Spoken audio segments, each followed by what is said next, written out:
আসসালামু আলাইকুম। স্বাগত জানাচ্ছি দোকানপাট আয়োজিত মার্কেট ম্যাভরিকের এই পর্বে। আমি খন্দকার শাহরিয়ার জামান আছি আপনাদের সাথে। আমাদের আজকের অতিথি এমন একজন ব্যক্তি যিনি নিজেই তার ব্যবসা জগতের এক অনুপ্রেরণার নাম। স্ট্রিটে একটি ছোট্ট উদ্যোগ, আর তারপর সফলভাবে পরিচালনা করছেন একটি জনপ্রিয় রেস্টুরেন্ট হ্যাচপ্যাচ। আমাদের আজকের অতিথি আহনাফ আকিব ভাই। আসুন তার এই অনুপ্রেরণাদায়ক যাত্রা সম্পর্কে জানি। আসসালামু আলাইকুম। ওয়ালাইকুম আসসালাম। কেমন আছেন? জি আলহামদুলিল্লাহ ভালো আছি। প্রথমে আপনাকে স্বাগত জানাই আমাদের এই শোতে। আর এই যে ব্যস্ততার মাঝখানে যে সময়টা দিয়েছেন তার জন্য অসংখ্য ধন্যবাদ আপনাকে। আপনাকেও ধন্যবাদ এরকম একটি সুন্দর অনুষ্ঠানে আমাকে আমন্ত্রিত করার জন্য। আচ্ছা আকিব ভাই, কিভাবে এই যাত্রাটা শুরু করলেন? অর্থাৎ স্ট্রিটে একটা ছোট্ট পরিসর থেকে আজকের এই হ্যাচপ্যাচ পর্যন্ত যাত্রাটা কেমন ছিল? যাত্রাটা আসলে স্ট্রিট থেকে বললে ভুল হবে, যাত্রাটা শুরু ছিল ওয়াবদা থেকে। ওয়াবদায় আমরা ছোটবেলা থেকে খেলতাম আচ্ছা। একসাথে, তো বড় ভাই ছোট ভাই সবাই মিলিয়ে খেলতাম। তো খেলাধুলার পাশাপাশি আমরা ভাবতাম তো আমরা তো পড়াশোনাও করি, তো শুধু এই খেলার পড়াশোনাই করব, পাশাপাশি কর্মজীবনের কিছু একটা করা যায় না, মানে এমন একটা কিছু যেটা কর্মজীবনকে প্রতিফলিত করে বা প্রোডাক্টিভ কিছু হয়। আচ্ছা। তো সেই ক্ষেত্রে ওই আমরা সবাই ডিসকাস করতাম যে কি কিছু একটা করা যায়, কি করা যায়, কি করা যায়। এই করতে করতে কোনো এক সময় ভাবি যে কাপড়ের বিজনেস করব, কোনো এক সময় ভাবি এটা করব ওইটা করব। তারপরে ভাবলাম যে না, আমি তো ওই আমাদের চুয়াডাঙ্গাতে গরম অনেক বেশি পড়ে, আর মোটামুটি আমি এইটা শরবতটা বানাতেও ভালো পারি, কারণ আমি ওই খেলার ফাঁকে ফাঁকে সবার জন্য ড্রিঙ্কস বানিয়ে নিয়ে আসতাম। আচ্ছা। তো ওইখান থেকে মনে হয় আমি এটা তো পারি। তখন ছাত্র ছিলাম, মাত্র কলেজে ভর্তি হয়েছিলাম, তো মনে হলো যে অল্প টাকা ইনভেস্ট করে আমি এটা শুরু করতে পারবো। তো ওয়াবদার আমরা যারা খেলতাম, আমার কিছু বন্ধুবর্গ এবং কিছু ছোট ভাই নিয়ে আমি কলেজের সামনে একদিন একটা টেবিল বসিয়ে দিলাম। আচ্ছা। তো টেবিল বসিয়ে দেওয়ার পরে ওখান থেকে শুরু হয়ে গেল। কঠিন ছিল প্রথম দিনের যাত্রাটা। প্রথম দিন যেতে যেতে দুপুর হয়ে গিয়েছিল। আচ্ছা। 1-2 ঘন্টা ছিলাম। তো প্রথম দিন বড় ভাইরা, কলেজের টিচাররা যারা আমার পরিচিত, তারা খুব অনুপ্রেরণা দিল। আচ্ছা। ওইখান থেকে অনুপ্রেরণা পেয়ে আমি জিনিসটা মনে করলাম যে তাহলে কন্টিনিউ করে দেখি। তো যখন কন্টিনিউ করি, অনেক রকমের ডিফিকাল্টিস ফেস হয়। যে স্ট্রিটে তো প্রতিদিন দোকানটা নিয়ে আসতে হয়, দোকানটা আবার ভাঙতে হয়, আবার নিয়ে আসতে হয়, প্রতিদিন একই কাজ করা লাগে, একটু কষ্টই ছিল। তবুও আমার আশেপাশে যারা ছিল, ছোট বড়, সবাই আমাকে খুব হেল্প করতো। তো তাদের হেল্পের কারণে বলবো যে আমি আজকে এইখানে। শুধুমাত্র আমি একলা যে ওই জিনিসগুলো করে ফেলতে পেরেছি, মানে একলার ফলে ওটা হয়েছে তা না, যারা ছিল, যারা এখন আছে, সবার হেল্পের কারণে আমি ওটা করতে পেরেছি। স্ট্রিটে যখন করতাম, স্ট্রিটে ওই যে প্রতিদিন বললাম না, দোকান গড়া ভাঙার একটা ব্যাপার থাকে, রেগুলেটরি মেনটেন করাটা কঠিন হয়ে যায়। আবার ঝড় বৃষ্টি বাদল ওইগুলো ট্যাকেল দেওয়া একটু কষ্ট। তো তখন মনে হলো যে না, এটা যখন কন্টিনিউ করছি, তো একটা দোকান নিলে স্থায়ী একটা পজিশন নিয়ে করলে হয়তো কিছু হ্যাসেল কমে যাবে। তো সেই ক্ষেত্রে একটা দোকান নেওয়া। আচ্ছা। শহর থেকে একটু অফসাইড হলেও দোকানটা নিয়ে শুরু করি। তো যেই ভাবনা থেকে দোকানটা নেওয়া যে হ্যাঁ, ওই হ্যাসেলগুলা ক্লিয়ার আউট হয়ে যাবে। তো হ্যাসেলগুলা যখন দোকানটা প্রতিদিন খোলা লাগে না, মানে প্রতিদিন পড়া লাগে না, গুছিয়ে নিয়ে যাওয়া লাগে না, আবার আসা লাগে না, তখন জিনিসটা সোজা হয়ে গেল। আগে যখন স্ট্রিটে করতাম, প্রতিদিন রেগুলেটরি ব্রেক হয়ে যেত। তো দোকান করার ফলে সেটা, তারপরে ওয়েদারে একটা ঝামেলা, হ্যাঁ, ওইগুলো আমরা কোপ আপ করতে পেরেছি। বুঝতে পেরেছি। আচ্ছা, আপনি প্রথম দিকে কোন চ্যালেঞ্জের সম্মুখীন হয়েছিলেন যখন যে বিজনেসটা শুরু করেন স্ট্রিটে? আর এই সময় অনুপ্রেরণাটাই বা কোথা থেকে পেতেন? প্রথম থেকে চ্যালেঞ্জ বলতে ডিসিপ্লিন থাকাটাই আমার কাছে মনে হচ্ছে চ্যালেঞ্জ। মানে প্রতিটা দিন একটা সঠিক সময়ে। হ্যাঁ, আর অনুপ্রেরণাটা বলতে অনুপ্রেরণাটা নিজের কাজের প্রতি নিজের সততাটা, আর কাস্টমারের থেকে যে ফিডব্যাকটা আসতো। আচ্ছা। যে ভাই আপনার এটা অনেক ভালো সুন্দর, হচ্ছে, অনেক ভালো হচ্ছে, আপনার এই শরবতটা খুব মজার। সবাই তো লেবু শরবত মোটামুটি করেই, ওই টাইমে একটা শরবত করতাম, আপনার হলো তেঁতুলের শরবত। আচ্ছা। তো ওইটা অনেক ফেমাস হয়েছিল। আচ্ছা আচ্ছা।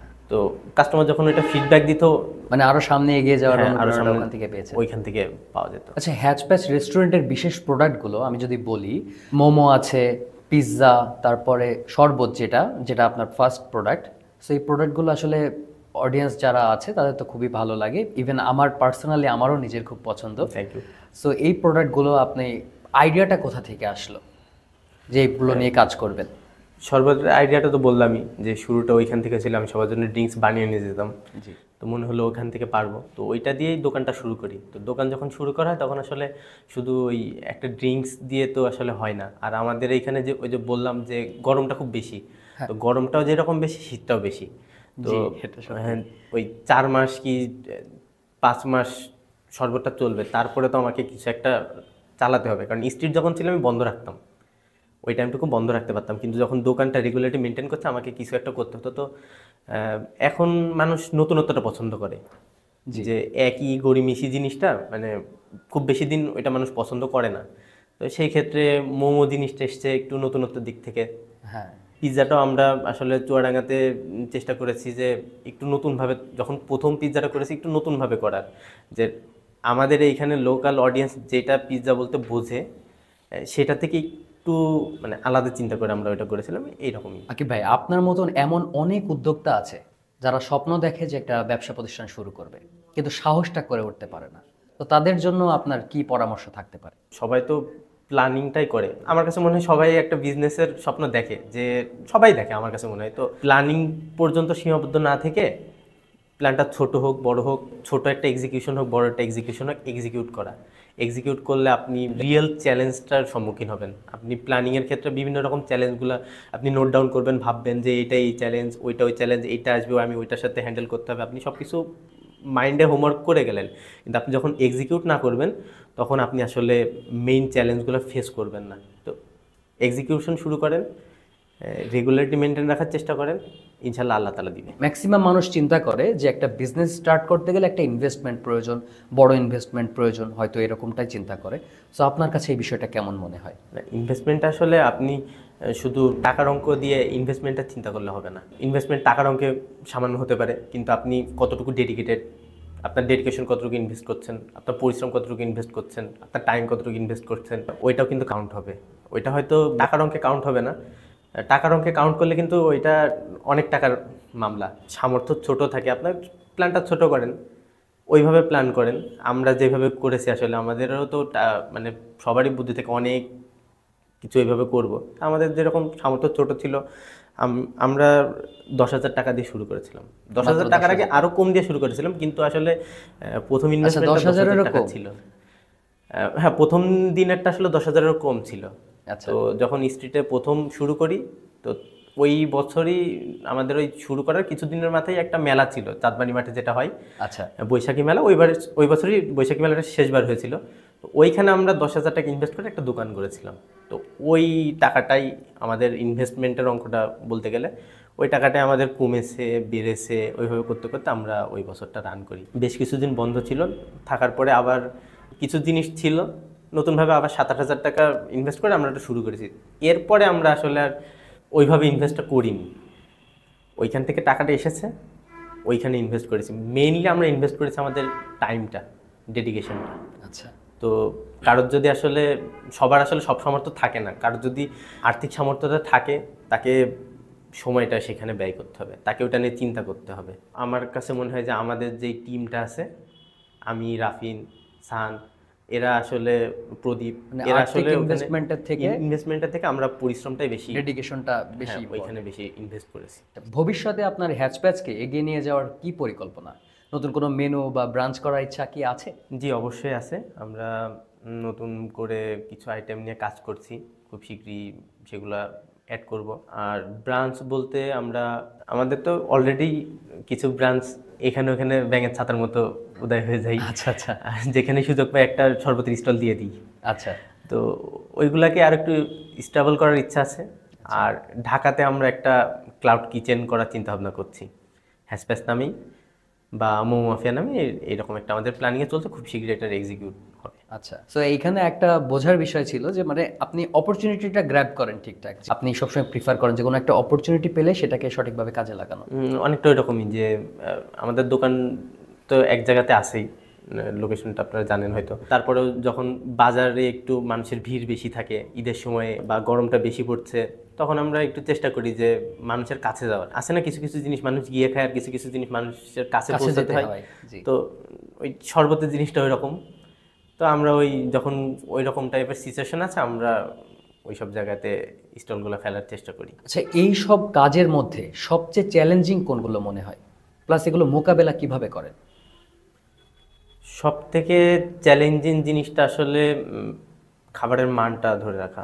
মোকাবেলাটা আসলে এটা অনেক সময় মোকাবেলা নিজের হাতে থাকে না, বাজারের উপরে অনেক কিছু নির্ভর করতে হয়। কাঁচা বাজার আছে আর অন্যান্য কিছু আছে, সবসময় এটা সম্মুখীন করতে হয়, কিন্তু সবসময় এটা আমরা কোপ আপ করতে পারি না। খাবারের মানটা বজায় রাখাই আমার কাছে সব থেকে বড় চ্যালেঞ্জ মনে হয়। ভাই, আমি যতদূর জানি আপনি দোকানপাট থেকে আপনার রেস্টুরেন্টের কিছু প্রোডাক্ট ক্রয় করেন। সো এই প্রোডাক্টগুলো আপনার ব্যবসার মান রক্ষার্থে কীরকম ভূমিকা রাখছে? দোকানপাট থেকে আমি কিছু না, আমার দোকানপাট থেকে যেগুলা নেওয়া সম্ভব আমি সবগুলাই নিই। আর দোকানপাটের এখন আমাকে কিভাবে ইফেক্ট করছে এর থেকে আসলে বেশি বলা বাহুল্য। আমি আসলে দোকানপাটের জন্যই আমার এই বিজনেসটা অনেকখানি এখানে এসছে। কিভাবে? কিভাবে বলতে, যখন আমাদের স্ট্রিটে বিজনেসটা ছিল শরবতের, আচ্ছা, তো ওইটা তো 2019 সালে ছিল। তারপরে কোভিড এসছে 2020 সালে, তো তখন তো এটা বন্ধ ছিল। আমরা সবাই একই এজের ক্লাসে সবাই এটা রান করি একসাথে, তো পরীক্ষাও ছিল, সব কারণে একটু বন্ধ ছিল এটা। আচ্ছা।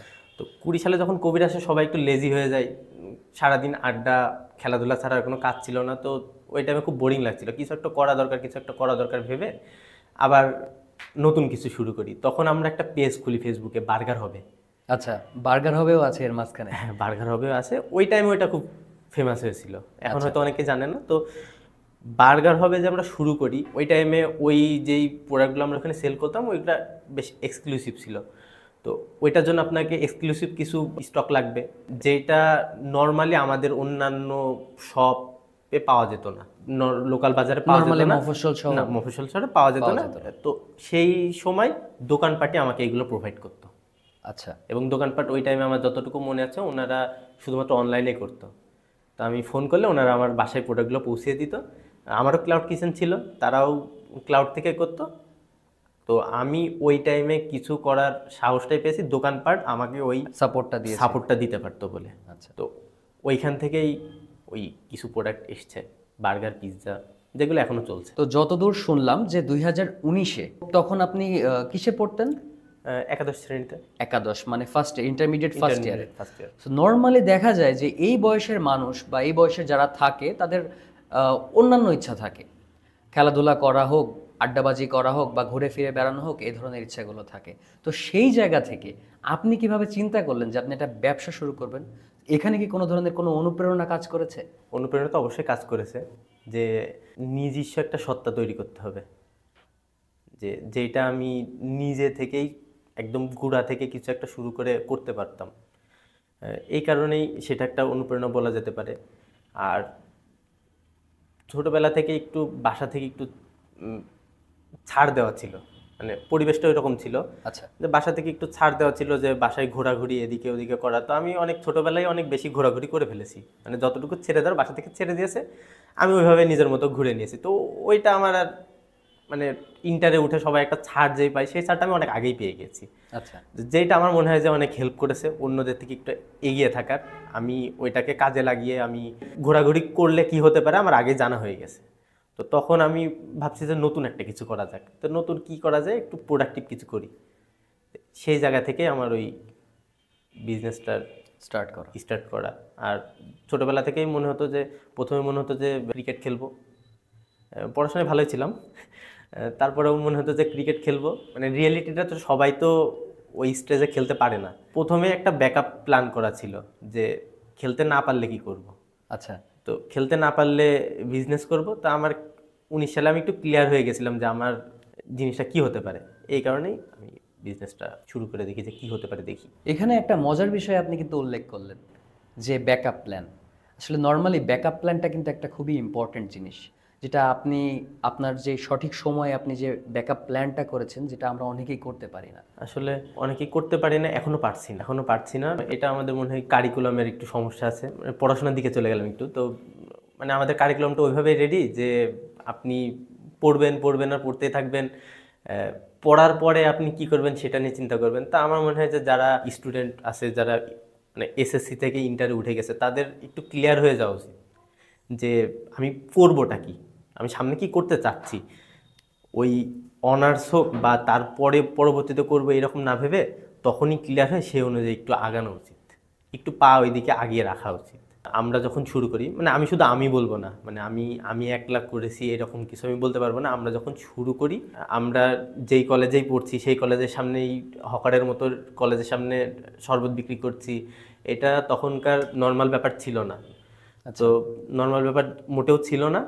তারপরেও আল্লাহ তাআলার কুদরত কীভাবে যেন আমাদের মাথায় ওটা আসেইনি, আমরা শুরু করেছি, মানুষের সাড়া পেয়েছি। সবাই ম্যাক্সিমাম নেগেটিভ ফিডব্যাকও ছিল, ম্যাক্সিমাম মানুষের পজিটিভ ফিডব্যাক থাকার কারণে আমরা এটা কন্টিনিউ করে যেতে পেরেছি। আর আমার মনে হয় যে আমাদের এইখানে মানসিকতার পরিবর্তনটা তখন থেকে কিছুটা শুরু হয়েছে, যেটা হয়তো বাইরের অন্যান্য দেশ, উন্নত দেশগুলোতে আপনি দেখতে পারবেন যে এটা তারা আরো অনেক আগে থেকেই, মানে স্কুলিং করার পাশাপাশি তারা যেই সামার ভ্যাকেশন পায় সেই টাইমে তারা কোনো না কোনো কাজ করে। তা আমি এরকম কিছু হয়তো গল্প শুনেছিলাম।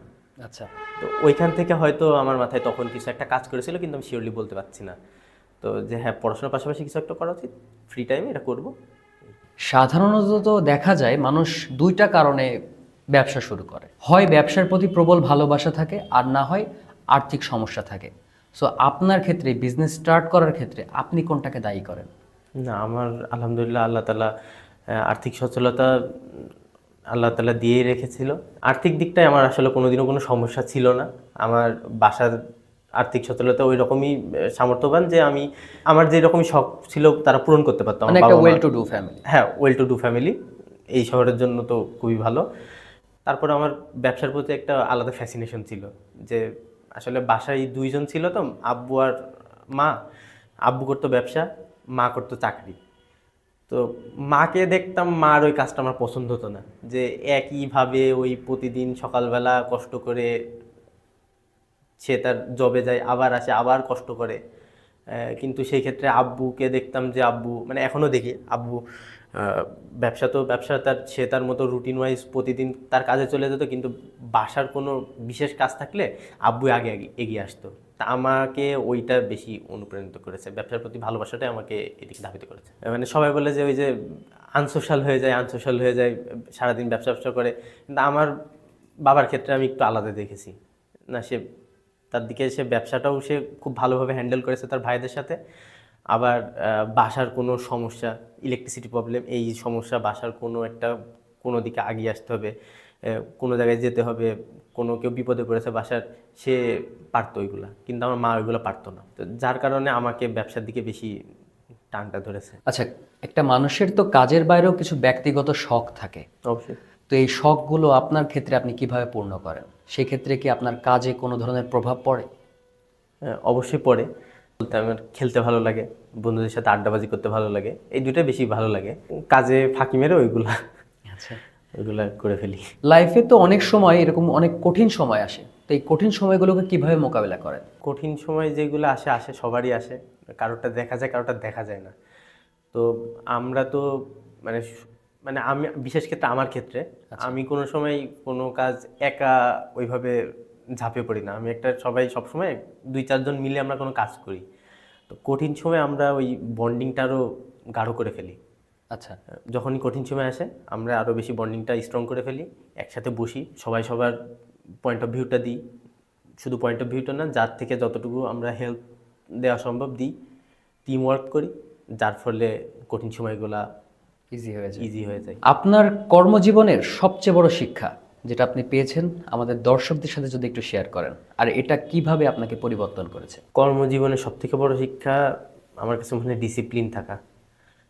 একটা ডিসিপ্লিন ওয়েতে যদি আপনি কাজ না করতে পারেন, আপনি পিছিয়ে পড়বেন। যতটুকু আগাবেন, আপনার যখনই ডিসিপ্লিনটা ব্রেক হবে তখনই আপনি পিছিয়ে যাবেন। তো আমার কাছে কর্মজীবনের সবথেকে বড় শিক্ষাটা মনে হয় ডিসিপ্লিন। আলহামদুলিল্লাহ, এই ছিল আজকের পর্ব। আহনাফ আকিব ভাইকে অসংখ্য ধন্যবাদ তার এই সফলতার গল্প এবং মূল্যবান অভিজ্ঞতা আমাদের সাথে শেয়ার করার জন্য। আশা করি আমাদের ভিউয়ারদের জন্য এটি বেশ অনুপ্রেরণাদায়ক হতে পারে। আপনারা যদি এই পডকাস্টটি পছন্দ করে থাকেন তাহলে অবশ্যই লাইক, শেয়ার এবং সাবস্ক্রাইব করতে ভুলবেন না, এবং আপনাদের মন্তব্য ও মতামত আমাদেরকে জানাবেন, কারণ আপনাদের প্রত্যেকটি মন্তব্য আমাদের কাছে অত্যন্ত গুরুত্বপূর্ণ। আরও অনুপ্রেরণাদায়ক গল্প এবং শিক্ষণীয় আলোচনা শুনতে সাথে থাকুন দোকানপাট আয়োজিত মার্কেট ম্যাভরিকের। আশা করছি আবারও দেখা হবে ইনশাআল্লাহ। ততক্ষণ পর্যন্ত ভালো থাকুন, সুস্থ থাকুন। আল্লাহ হাফেজ।